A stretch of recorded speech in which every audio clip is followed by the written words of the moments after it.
What is up, guys? If you follow this channel, you've seen me cover a ton of medieval games, intense combat games, real-time strategy games, action RPGs, survival games, a lot of Bannerlord recently, to be honest, and yeah, a lot of different styles, a lot of different genres. But I doubt I've covered a game like the one I want to show you today.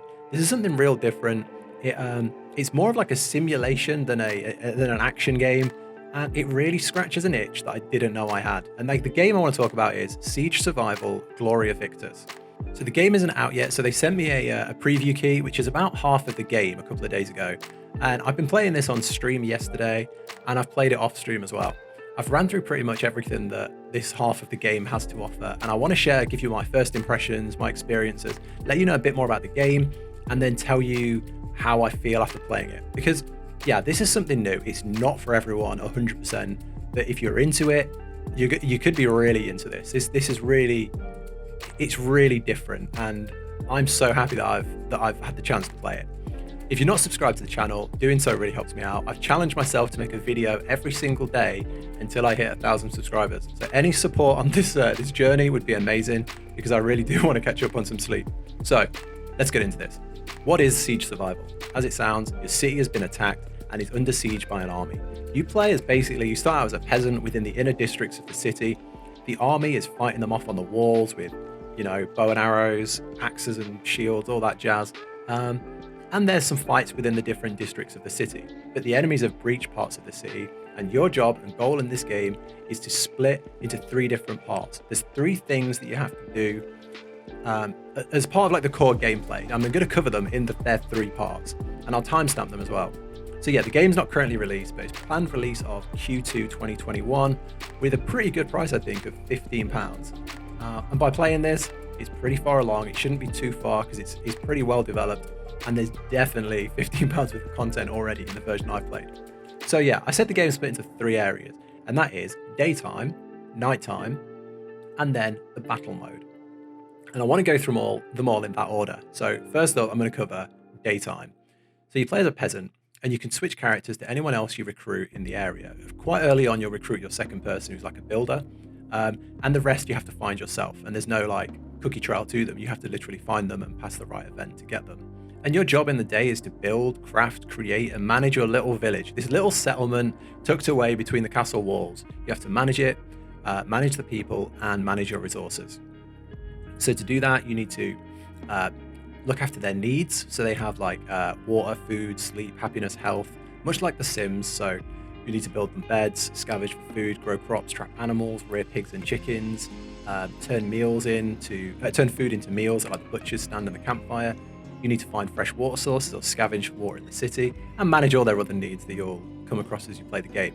And once you've kept everyone alive, then you have to focus on improving, crafting, and helping rebuild the town and resupply the army that are fighting the war effort.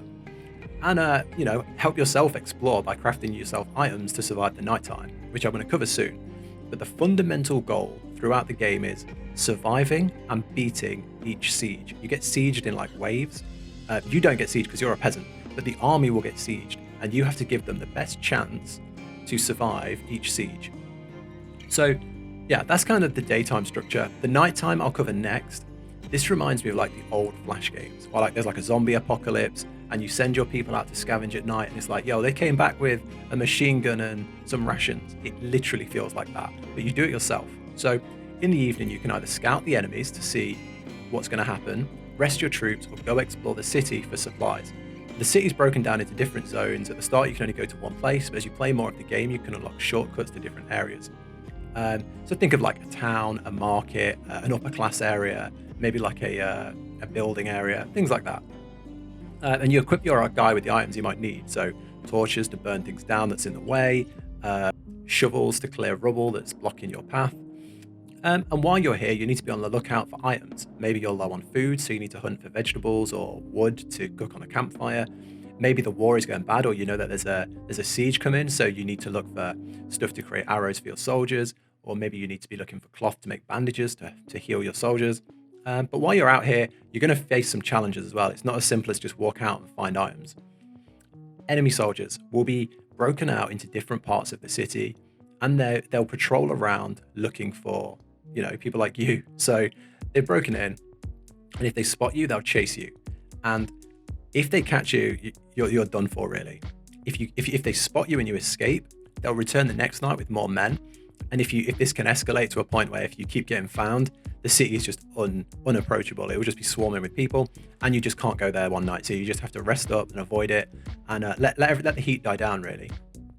There'll be events marked with these big exclamation points as well. I won't ruin these because they're really cool. Some can be unlocking shortcuts, others can be finding people or finding things in the town and making crucial decisions on whether you want to be good, bad, and whether you want to look out for yourself or help other people, and the implications that will have. That's just to name a few of the options. So I'll give you one example. There was a man in a house grieving, and you had the option of let him grieve or rob him.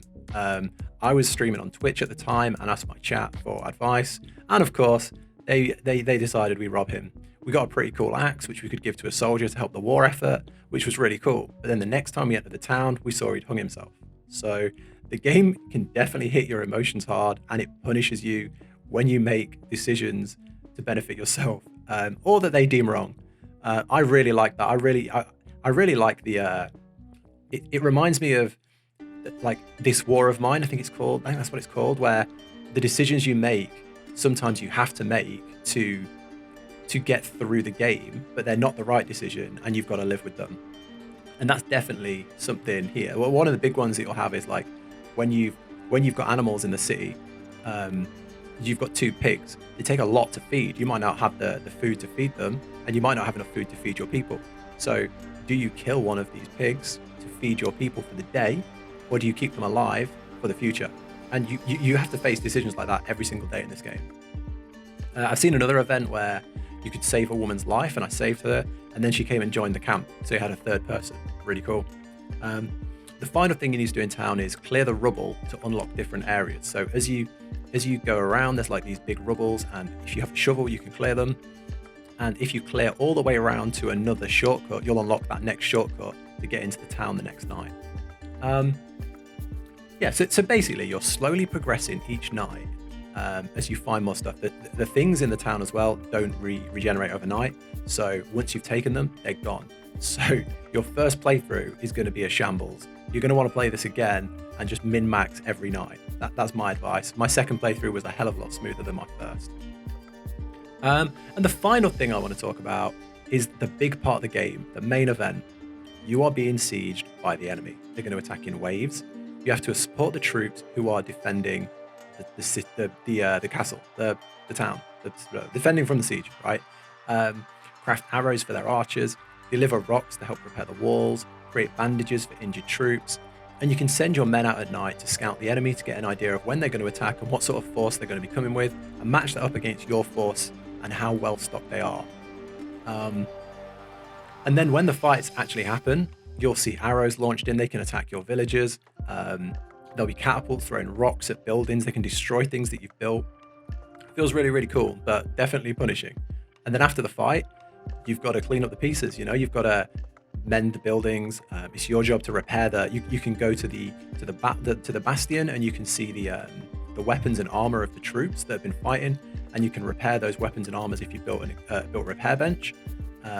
You can treat the wounds by crafting bandages out of cloths and sending those. You can create food and water to feed the troops and keep them in good spirits and alive so they're ready for their next fight.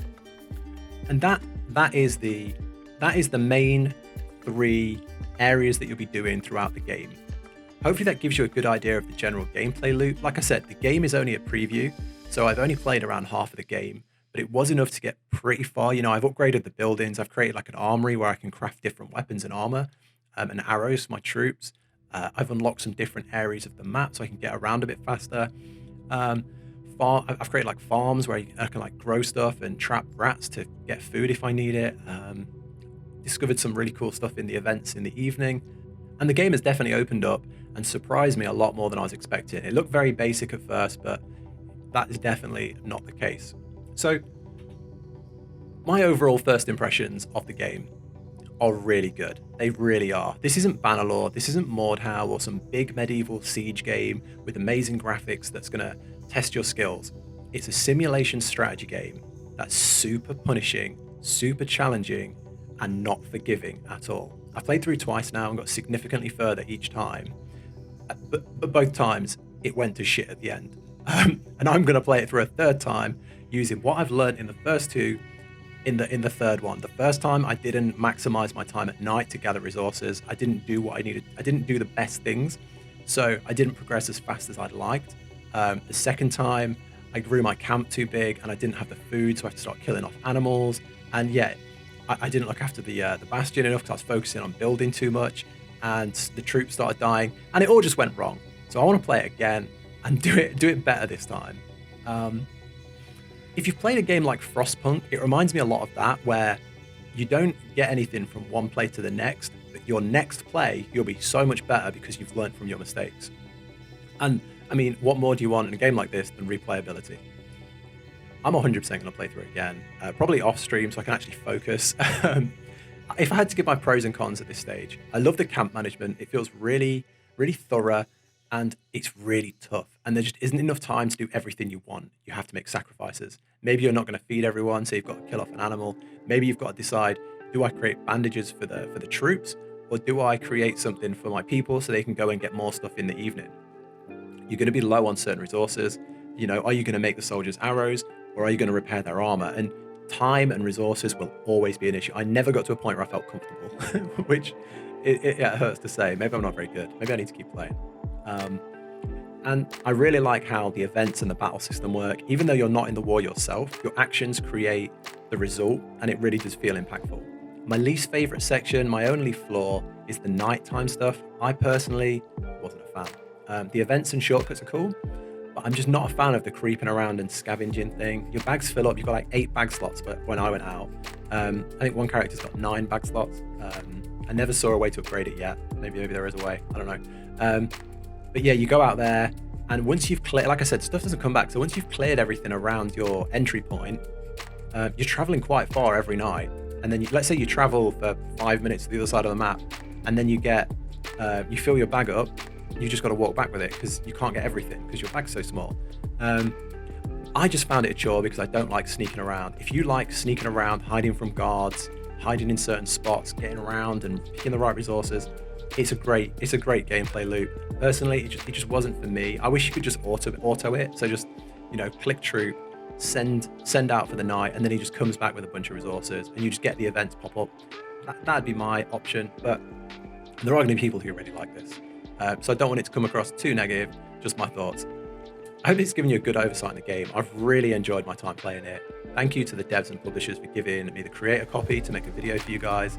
I'll also link their Steam page down below if you want to wishlist it. You can't buy the game now, so it's not sponsored or anything, but feel free to wishlist it if you're into it. I'm really looking forward to the full release, and I definitely want to get stuck in and see some of the stuff that happens at the end. I want to beat these guys that are sieging it as well. Other than that, guys, thanks so much for watching. This has been a bit of a ramble because I've just been talking in circles, really. But yeah, I like the game, so I'm getting passionate, aren't I? Thanks for all the support recently. I'd love to hear what you think of this in the comments. Is this game for you, or is there not enough action? How do you feel? Feel free to join the Medieval Army Discord if you want to chat to us. If you do join, let me know you came from YouTube. It's always nice to see you guys. Feel free to check me out on Twitch if you ever want to see games like this played live. If I get a key for something like this, I'll play it on there first and then make a review after. Other than that, all those things will be linked below. I hope you enjoyed the video. Thanks a lot, guys. Take care. Bye.